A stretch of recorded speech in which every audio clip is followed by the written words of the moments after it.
Hello guys, it's Genevieve the Billy Norman.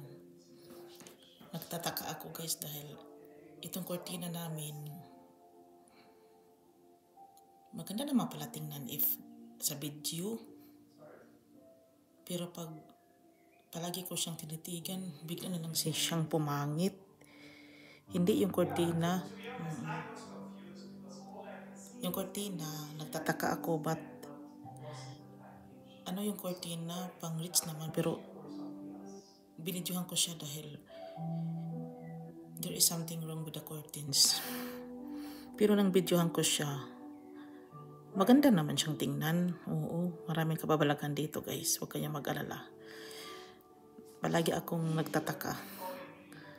Makinig na lang kayo sa akin. Kasi di naman ako sinungaling. Basta bigla na lang akong naguluhan.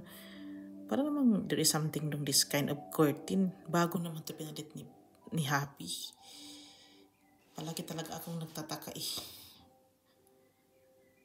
Ganun ba? Kaya na-videohan ko siya. Pero okay lang naman pala sa video. Akala ko kasi pangit. Pero always kong tinitingnan pangit. Pero pag hindi, maganda naman pala. Bago lang to binili siya. Sabi niya, binili niya ito sa Ilos ata.